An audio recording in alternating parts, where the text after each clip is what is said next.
Hola, ¿qué tal? Bienvenidos a Sucesos US. En esta ocasión tenemos de invitado a uno de los mejores y más queridos relatores deportivos de la historia del Ecuador. Él ha asistido a varios mundiales. También tiene más de 36 años de trayectoria. Él es conocido como el Ruiseñor del Gol. Jaime Antonio Alvarado. Bienvenido, Jaime Antonio. ¿Cómo les va? Un gusto de verdad compartir con ustedes este trabajo investigativo, este trabajo de presentación que tienen para tratar de seguir cultivando lo que es el tema del diálogo, las entrevistas, los reportajes, los mini reportajes, en función del crecimiento que tiene que ir haciendo un comunicador. Exacto. Y basado en eso, pues uno también tiene que acordarse que empezó por estos lares, empezó por estas calles, por estas escuelas, y obviamente pues aquí estamos siempre prestos a colaborar, ¿no? Bueno, la primera pregunta, muchas gracias por esas palabras, tiene que ver también con lo que es el periodista. ¿Qué se hace para volver a tener la garganta normal después de tantas entrevistas, después de tantas cosas? Bueno, dicen que para todo es un tema de un don. Tú tienes un señor padre locutor que es magnífico, que lo escuché en las mañanas también, ¿no? Y uno dice, bueno, no podrás tener de pronto la mejor voz, pero la vas cultivando, se te va haciendo familiar ya con el tema del paso del tiempo. La gente se va acostumbrando y el oído es algo fundamental para tratar de identificar a esas personas, ¿no? Hay mucha gente que te dice, oye, de pronto no te vio, pero dice, yo esa voz la he escuchado, yo esa voz la conozco. Usted es fulano de tal, entonces te van comenzando a identificar solamente por el tema del timbre, la voz, la forma que tienes de saludar, de presentarte, ¿no? Y eso es fundamental en la vida. Siempre poner los pies sobre la tierra y saber de que uno camina por esos lares y que lo que se lleva de esta profesión es ese respaldo, ese aprecio, ese gesto que tiene la gente cuando te identifique y cuando se da a conocer, ¿no? Claro, yo he visto varias veces que usted ha tenido mucho cariño por las personas. Muchas personas dicen que usted es el mejor relator que he escuchado en toda la historia del Ecuador. ¿Qué tiene que decir en esos comentarios que le da la gente? Bueno, yo no me considero el mejor, creo ser uno de los que he tratado de ganarme ese aprecio, ese cariño por parte de la gente, pero poniendo los pies sobre la tierra. Esto no es de sentirse el mejor, simplemente hacer un trabajo de manera profesional, llegar puntual, ser profesional, revisar el libreto, aprenderse, en el caso mío, el tema de los jugadores, tratar de ser lo más imparcial posible con el tema de los equipos, la camiseta, darlo todo cuando juega tu país, tu selección. Basado en ese aspecto, creo que he ido haciendo una carrera, me la gané a través del pulso, de la insistencia, de la perseverancia, de ser constante en esto, de no se dar por vencido. He trabajado y me tocó en el momento en que aparecía sobre esto con grandes figuras del relato, del periodismo deportivo ecuatoriano, pero sí es bueno irte a base de empuje, de tesón, de no darte por vencido. Un tema de, ¿sabe qué? El sacrificio, la permanencia es algo que te lleva a encontrar justamente esta posibilidad. Y creo que eso lo hace a una persona madurar, crecer, llegar a tener ese afecto de la gente. Y creo que sí, basado en eso, no soy el mejor por si acaso, no deben de haber muchísimos mejores en el fútbol ecuatoriano, relatores, periodistas, aquí en mi país y a nivel del mundo, pero simple y sencillamente creo que con trabajo, con tesón, con esfuerzo, traté de ganarme un espacio, ¿no? Es muy importante lo que usted dice, cada quien tiene su punto de vista. Para mí usted es el mejor, por eso lo admiro y por eso lo escogí para esta entrevista. Y porque usted es uno de los mejores, como usted lo dice, no se considera el mejor, pero para mí sí lo es. Quería preguntarle cómo fueron sus inicios. Uno recién está comenzando en el ámbito del periodismo y también el ámbito del periodismo deportivo. Quería conocer cuáles fueron sus primeros inicios. Bueno, yo soy de provincia. Yo vengo de la provincia de Los Ríos. Estudié en Ventanas en un colegio 6 de octubre. Vine a estudiar en la universidad acá cuando la Faxo todavía funcionaba en la avenida Olmedo. Y luego nos trasladaron allá sobre Urdesa, en el sector de Miraflores, Mapasingue. Bueno, no me licencié porque me dediqué a trabajar muy temprano, ya por el Mundial del 98 para Francia. Comencé a trabajar en ese entonces en RTS, Telesistema en ese entonces, hoy es RTS, ¿no? Uh-huh. Y comencé a trabajar desde ahí, hacía periodismo con una cámara Betacam que existía en ese entonces, que me la daban solamente los fines de semana para hacer el trabajo en el programa deportivo Copa. De lunes a viernes la cámara iba enfocada en lo que tiene que ver con noticias, Y en el mínimo espacio, cuando los compañeros iban a lonchar, a almorzar en el mediodía, me decían, la cámara la tiene ahí una hora. Y con esa hora yo tenía que ingeniármelas, inventármelas qué iba a hacer durante esa hora, porque la cámara era exclusivamente para noticias. Los fines de semana sí la tenía deporte, ¿no? Y bueno, hacíamos el tema de cobertura de los partidos, Serie A, Serie B, Segunda. Había mucho material, había básquet, había boxeo, había de tanto en los fines de semana, y yo nutría durante el fin de semana mucho material para poderlo compartir. No teníamos un programa como tal, era un segmento de la noticia incluido deportes, una miscelánea de deportes que le poníamos ahí en 2-3 minutos, y con eso yo me sentía agradecido. Hasta que fue ganando tiempo, vino el Mundial de 90, un poco más afincado, me tocó ya ser panelista, iba ascendiendo poco a poco de reportero, de que mándenme en las calles, madrugando en los aeropuertos, teniendo la noticia y la vocación para tratar de llevarla en ese aspecto, y fui ganando un espacio en 6 meses sin ganar un solo centavo. Me daban un viático los fines de semana. A los 6 meses recién me marcaron mi primer contrato. ¿A los 6 meses? A los 6 meses de trabajar ahí. Y tuve mi primer contrato a los 6 meses. Y luego ya sí, me afinqué, trabajé por 18 años en ese canal al que le debo muchísimo. Fue mi casa, la sigo considerando así, me dio a conocer, me dio un espacio, me dio una familia, me dio un estatus acá para manejarme con la gente. Luego trabajé como en Radio Superca 800, donde fui su director 11 años. Fui hasta su gerente en determinado momento, fui 11 años director. Fueron los medios en los que me catapulté, me cultivé, logré gritar el gol de Caviedes que nos llevó por vez primera a un mundial, allá por el 7 de noviembre del 2001. Y luego hice los mundiales 2002 en Corea-Japón, 2006 en Alemania, 2010 en Sudáfrica, no fue Ecuador, 2014 en Brasil, volvió a Ecuador a los mundiales, 2018 no fui, no me llevo con Putin, no mentira, tengo una broma nada más. Y el 2022 en Qatar, donde volvimos a nuestro 4º mundial. Y acá me abrieron las puertas en la Radio Redonda, en plena pandemia. Nos habíamos quedado trabajando para el canal del fútbol en un momento, en un proyecto que arrancó allá por el 2020, antes de eso. Y el proyecto se tuvo que un poco coartar por el tema de la pandemia. Claro. No nos sacaron, sino que dijeron, miren, señores, los que quieran continuar bajo este proyecto está, pero miren cómo está la situación. Así que bueno, nos alejamos del canal y abrimos la puerta con la gente de la Radio Redonda, a la cual le debo muchísimo también, porque es una radio muy querendona, una radio que está pegada en lo que tiene que ver con las transmisiones deportivas, con el acontecer deportivo, la nueva mecánica, la nueva forma de llegar a comunicar con espacios a nivel de televisión, redes sociales, es decir, vino un todo formando, ¿no? Claro. Me ha vuelto a llamar el canal del fútbol cuando se abre el tema de la Liga Pro, así que estamos en el canal del fútbol y estamos en la Radio Redonda, muy agradecidos con este trabajo.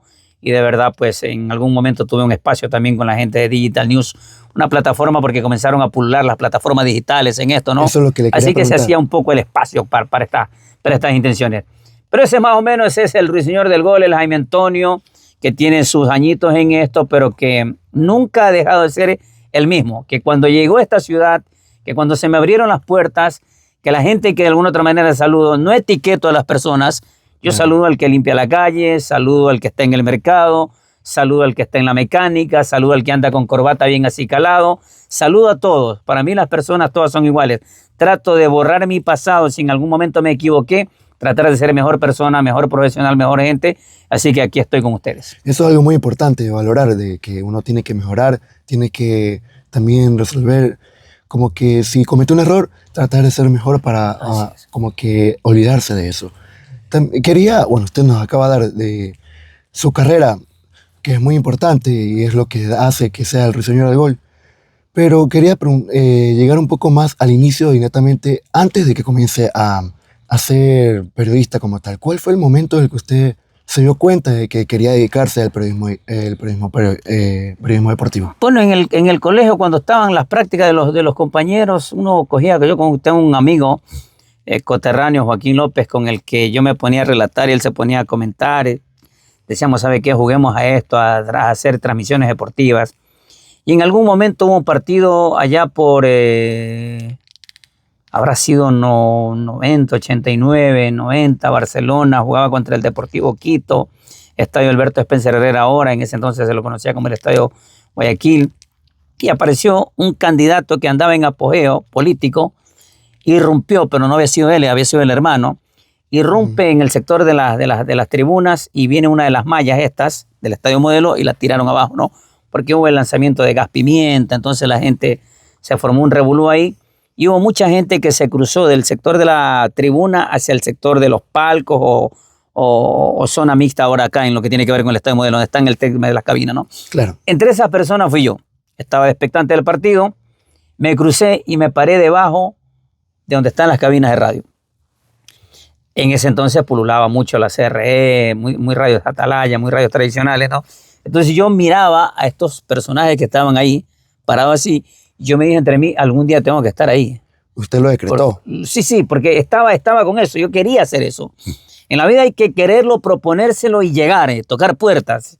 Fui, toqué puertas en su momento con mi amigo y habían compañeros que yo los considero ahora, no que los hemos superado porque la vida se presenta así, pero los veo a ellos donde los encontré, que no lograron subir, y uno logró escalar, y no pisoteando ni menospreciando a nadie, trabajando, sino a base del esfuerzo, el trabajo, la convivencia, el tratar de proponértelo, ¿no? Bueno, pero te decía, yo quería estar, y yo dije, algún día tengo que estar ahí. Bueno, lo logré, porque en ese estadio logré transmitir mis primeros partidos justamente en el estadio hoy conocido como Alberto Spencer Herrera, para una radio que nos dio la oportunidad, que era emisora Gran Colombia y desaparecida allá en el Marco, de lo que tiene que ver, esa radio era de Quito, y conseguía personal de Guayaquil para transmitir ciertos partidos. Uno de los partidos fue ML Deportivo Quito.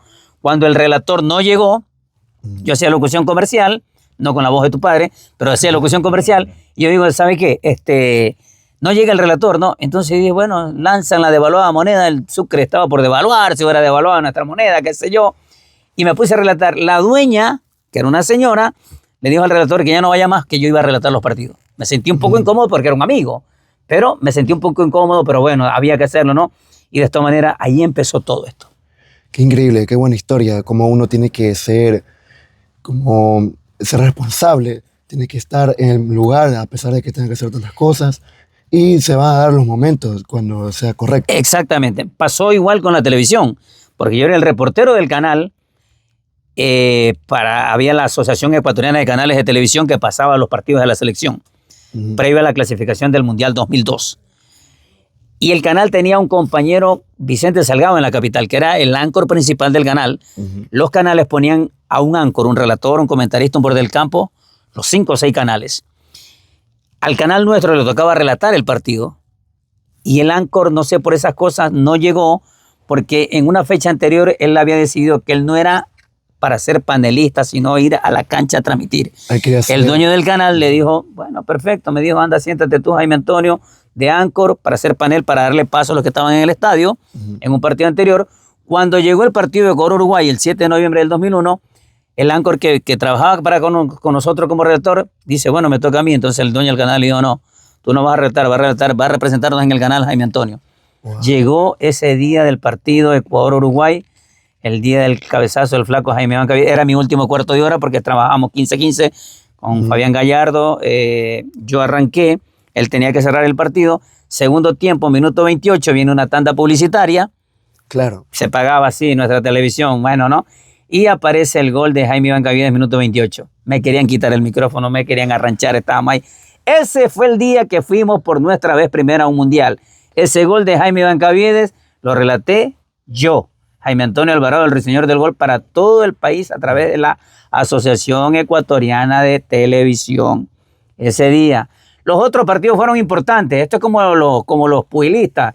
Entran al cuadrilátero. No ganan la pelea porque ganaron uno de esos rounds, no. Ganan la pelea porque en el balance general sacaron más puntos y ganaron. El día que se le ganó a Perú en Ecuador, a Perú en Lima, sí fue un partido importante. Se le ganó, sí, abrió el camino como todos los otros resultados. Pero el día que se clasificó fue el 7 de noviembre del 2001. Ecuador 1, Uruguay 1, gol de Jaime Iván Caviedes, gritado por quien les habla, Jaime Antonio Alvarado, el señor del gol. ¿Y cómo se vivió ese día? No, eufórico. Dicen que, he escuchado a varios profesores que dicen que ese día... No. Todas las personas salieron. Era la vez primera. Era la vez primera que se lograba un objetivo después de tantos años, tanto bregar, tanto insistir. Jugábamos dueño de casa, era en la casa del Atahualpa, era un país, eran las calles desbordantes de las principales ciudades, los rincones más recónditos del país, celebrando lo que era la clasificación por vez primera de nuestra tricolor a una Copa del Mundo ansiado, esperado, y la verdad que me tocó vivir ese gran momento y ser protagonista, ¿no? Claro. Entonces ser protagonista, que es algo que de alguna otra manera me catapultó, me llevó a que la gente me señale y diga, él fue el hombre que relató el gol que nos llevó por vez primero una Copa del Mundo. Usted relató el gol más histórico de la selección. Más histórico, exactamente. El gol más histórico porque fue el de la vez primera. Sacando de lado el gol más histórico de la selección en eliminatorias, ¿cuál sería el gol más histórico en los mundiales? Ya entrando en lo que sería la participación de usted en las coberturas de mundiales. Sí, bueno, es difícil ahí. Recuerdo que, por ejemplo, el primer partido lo perdemos contra Italia 2-0. El segundo partido venimos y marcamos nuestro primer gol, perdemos contra México. Marca el primer gol el Team Delgado. Y en el tercer partido, el productor bandido de nuestro medio pensó poner 3 relatores en un partido. 3 relatores. Y me tocaba relatar ese partido, ¿no? Hubiese sido de pronto, digo, el gol o la victoria, porque se consigue la primera victoria. Claro, fue la primera con el victoria. Gol de Quinito Méndez, ¿no?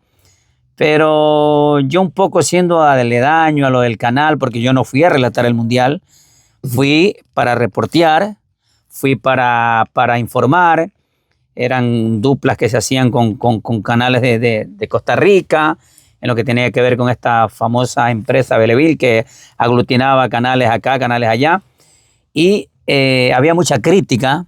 Fue el Mundial donde se puso en pantalla el tema del 3D, donde ya la televisión mostraba mucho más cercano el rostro al futbolista. Entonces mucha gente que conocía de fútbol comenzó a criticar a nuestros relatores. Entonces nuestros relatores, acostumbrados a tener hermosa voz, buen timbre, buena diafragma, bueno, todas estas cosas, pero no le atinaban, ¿me entiendes? No le atinaban a los jugadores. Entonces vino el dueño del canal en ese entonces y dijo, para que me critiquen con los extraños, que me critiquen con los míos, dijo así, ¿no? Mi querido doctor, un abrazo para usted, doctor Carlos Muñoz Insua. Oiga, me dijo, tú relatas. Así me hacía a mí, yo, pero ¿cómo voy a relatar un mundial? Tienes que relatar, me dijo así. Wow. Y empezamos a relatar, bueno, me terminé quedando para relatar la final que la gana Brasil, que de ahí no ha vuelto a ser campeón en el 2002, acuérdate de esa final contra Alemania, con goles ahí de Ronaldo y todas estas cosas que se dieron. Bueno, ese fue uno de los mundiales, hice dupla ahí con Rudy Ortiz Iriarte, un grato amigo, a quien lo aprecio y lo considero muchísimo. Él andaba por la CRE, así que relaté esa primera vez que relato en un mundial, relato la final del 2002, Ecuador, Brasil, que le ganó y fue campeón Brasil, logró su 5º título a nivel del mundo. Me parece que fue un mundial magnífico también para nosotros, ¿no? Claro, muy importante. También usted tocó el tema de esa persona que le dijo que tiene que relatar. ¿Usted considera que él fue su mentor en todo esto? Por lo menos en la televisión. Bueno, no sé, porque a la final él tomó una decisión como dueño de la marca en vista de la lluvia de críticas que se recibía, porque no era la lluvia de críticas, siempre te enmarcan al medio, ¿no? Y luego te cuestionan con la persona. Pero tú como dueño de esto tienes que decir, oye, bueno, ¿y aquí qué estoy haciendo? Me están dando palo. Y entonces llovía las críticas por todos los lados de la función, el papel y el desempeño que venía haciendo un poco ahí la cadena. Y dijo para que me critiquen con los de afuera, refiriéndose a los otros relatores que ya estaban entrados en edad y que pronto ya no veían mucho, qué sé yo, por la distancia que había entre la cancha y los partidos que se jugaban, ¿no? Entonces dijo, bueno, que me critiquen con los míos. Yo sí había relatado partidos el canal comenzaba a transmitir ya Serie B, Serie A, los del Manta. Entonces digo, bueno, que me critiquen con él. Entonces empecé a relatar. Entiendo que no lo hice tan mal, no es que fui un erudito ni que fui sobresaliente, no lo hice tan mal en relación a lo que venía pasando y terminé quedándome de ahí para allá, pues, por ejemplo, para el Mundial 2006, en cambio di el puntapié inicial, el partido inaugural entre Alemania, en Alemania 2006 contra Costa Rica. Entonces ya ahí me tocó hacer la inauguración y todas estas cosas y de ahí para acá he venido transmitiendo mucho fútbol, ¿no? Entonces, si él no fue su mentor, ¿usted quién considera que fue su mentor? Yo entiendo que la vida. La vida. La vida, hay personas que sí, porque si él no me hubiese dado la oportunidad de relatar, por ejemplo, por la Asociación de Canales, no hubiese cantado el gol de Caviedes, ese 7, ¿no? También. Entonces todo tiene un pro, un contra. Una persona que me abrió las puertas en el canal, que me hizo panelista, que me hizo relator, que me hizo informador. Era parte de su grupo, me llevó a un mundial, el primer mundial, no iba como relator porque habían cadenas que se aproximaban, radios que llegaban y decían, aquí va mi talento, entonces hacía una especie de alianza para lograr estos objetivos, pero no daban la medida, o sea, no estaban en ese andarivel, ¿no? Ecuador volvía o jugaba, ¿qué volvía? Jugaba por ver primero un mundial, claro. Era otra cosa, relatar un mundial sin tu selección y relatar un mundial ya con tu selección, los partidos eran acá de madrugada, 2 de la mañana, 3 de la mañana, era... el clima, el ambiente, todas estas cosas. Entonces, Una cosa es que los hubiesen criticado sin tu selección y otra cosa era con los nuestros ahí, ¿no? Claro, entrando en un tema más de los que no nos gusta hablar, de las muertes de los jugadores, ¿cómo usted vivió o cómo usted se dio cuenta que se vivió el momento en el que murió Otilino Tenorio? Bueno, en la de Otilino Tenorio yo había participado, por ejemplo, de la de Carlos Muñoz. También la de Carlos Muñoz. Carlitos Muñoz había jugado ese partido con Nacional, en el camerino no me dio entrevista, me dijo que era uno de mis canales, el programa que más lo criticaban a él. Entonces me dijo, no por ti, dice, por los que están ahí, porque estaban los panelistas, no, dice, no te voy a dar entrevista. Bueno, pasó. Lo mismo pasó, por ejemplo, con Chiriboga, el arquero del Nacional, ese día que se proclaman campeón en el Estadio Monumental. También no me daban la entrevista porque lo criticaban los panelistas. Y siempre te decían, no, por ustedes, porque ustedes hacen su trabajo, son reporteros, todo aquello. Pero el Carlos Tenorio, lo de Carlos Muñoz, fuimos, por ejemplo, al Monumental, el recorrido, todas estas cosas, cómo se dio apoteósico porque él había calado ser un ídolo del Barcelona, claro, y la gente lo dio así. En el insuceso que se da con Otilino Tenorio, estábamos haciendo deporte, era un sábado, jugábamos en Fedenador, haciendo deporte, la gente, se presenta la noticia y yo tuve que presentarme con camiseta a dar la noticia al aire, irrumpir la programación y dar la noticia al aire del insuceso, la infausta noticia de que Otilino Tenorio había perdido la vida en un accidente de tránsito. Eso me tocó también como experiencia vivirla porque estábamos haciendo deporte nosotros, salimos, fuimos al canal, irrumpieron la programación, pusieron un flash informativo y me tocó dar ese flash informativo negativo que era el tema de el fallecimiento sensible de Otilino Tenorio, que había perdido la vida en un accidente de tránsito entre Santo Domingo y Quevedo, en la zona viniendo de la capital, ¿no? Terrible, son cosas que se presentan en la vida y que muchas veces tienes que estar ahí, te cogen de sopetón, ¿sabes qué?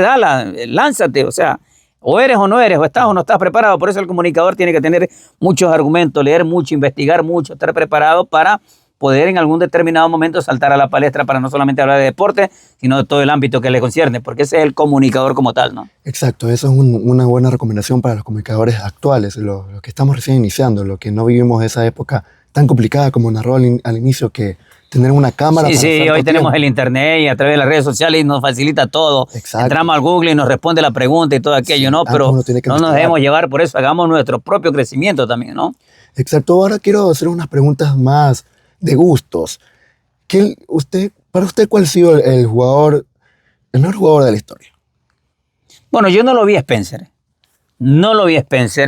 Lo conocí, sí, lo entrevisté, tengo fotos con Spencer, pero yo no lo vi jugar, entonces no me puedo dar, pero me dejo llevar por lo que todo el mundo dice, no Spencer. Spencer sí, es goleador histórico de la Copa Libertadores, es Spencer, pero yo, por ejemplo, me agradaba mucho cómo jugaba el flaco Jaime Bancaviedes. También. Me parece que es un erudito con la pelota, el contacto que él tenía, llenaba mucho la vista, goleador, insignia más allá de su vida.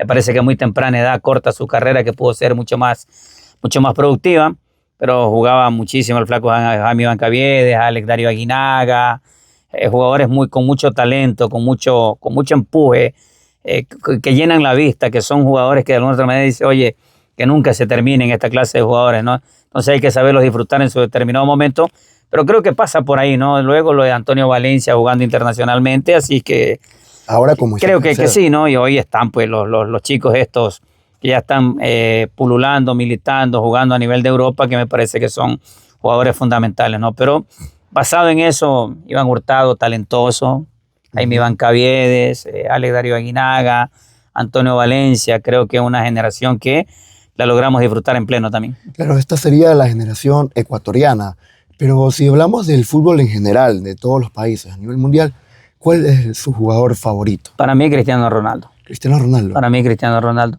Pero es un jugador hasta por encima de Messi, aunque lo de Messi ha sido descomunal. La forma en que él se ha sacado jugadores, él ha virado resultados, él solo se echaba el equipo al hombro.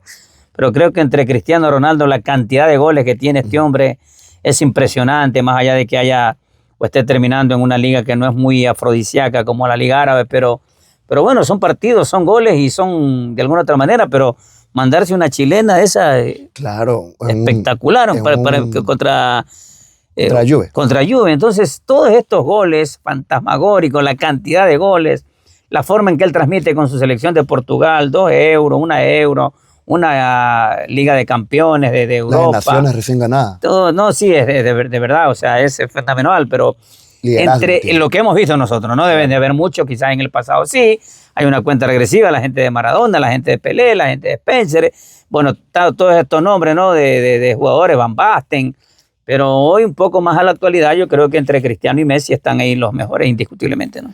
Qué bueno saber que tiene como que esos gustos, que también representa responsabilidad y esfuerzo lo de Cristiano Ronaldo, porque de alguna manera se dice que Messi como que ya nació con ese talento. Así es. Mientras que Ronaldo lo fue haciendo, trabajando. Sí, y la base de fundamento físico, de disciplina deportiva, de disciplina en su vida diaria, de ser un hombre que se prepara para esto, ¿no? De la misma manera uno tiene que prepararse para hacer estas clases de trabajo como el periodismo deportivo. ¿Qué recomendaciones usted le daría a los nuevos periodistas, a los de mi edad, los que recién estamos comenzando? Bueno, que nunca dejen de prepararse, de tocar puertas, de abrir caminos. Si una puerta se cierra, 10 se tienen que abrir, insistir, persistir, ser recurrentes, ser activos, no darse por vencidos, estudiar mucho, investigar mucho. Hay tantas cosas hoy a la mano. En nuestros tiempos, si no es que seamos tan añejos en esto, pero no había tanto dispositivo móvil como para tratar de indagar, investigar. Hoy la respuesta la tenemos ahí de manera inmediata a través de las redes sociales, de los dispositivos móviles. Se nos faculta un poco más, pero nos hace un poco más activo, despertar mucho más la mente, la creatividad que tenemos que tener para llegar. Hoy estamos con las redes sociales, mañana no sé con qué va a aparecer el mundo, que es muy, muy rápido, muy vertiginoso en lo que tiene que ver con la comunicación. Y la comunicación hoy es inmediatez. Claro. Es inmediatez. Entonces, si algo sé, primero la tengo que contrastar para saber qué es lo que voy a decir, porque también por una cuestión de ganar unos likes, por ganar algo que yo le dije primero, a veces caemos en el error y no estamos. Entonces, la credibilidad parte por la forma en que tú vayas haciendo tu carrera, el enfoque al que tú le quieres dar, para que la gente te señale y te diga mañana pasado, mira, ve, tal persona, tal profesional, tal periodista, es una persona capaz, investiga, contrasta la información y la publica. No es de aquellos que aparecen uno más del montón, porque si no, nos dejamos llevar por cualquier cosa. Yo creo que en la vida uno tiene que irse trazando, llenarse de buenos amigos, tener una buena familia, escuchar consejos. Nunca terminamos de aprender en la vida y dejarnos llevar por eso. Ese es el crecimiento que yo les puedo dar a ustedes que están empezando, que quieren empezar, que quieren llegar. Siempre lúchenla, siempre búsquenla. No se den por vencidos, hagan de ustedes lo que quieran hacer porque el camino no tiene fronteras. Las fronteras nos las ponemos nosotros mismos. El camino es amplio para llegar y para poder avanzar en la vida. Muchas gracias por esas recomendaciones que han llegado mucho y que tienen que llegarle a estos nuevos periodistas que están haciendo en este momento. Bueno, esta ha sido la entrevista al Ruiseñor del Gol, a Jaime Antonio Alvarado.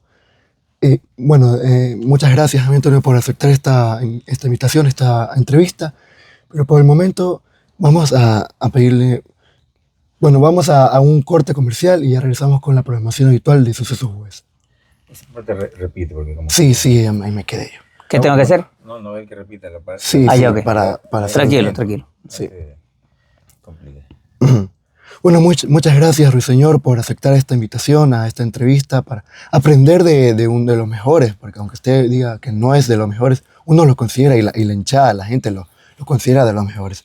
Es muy bueno aprender las recomendaciones que tiene en sus más de 36 años de carrera deportiva.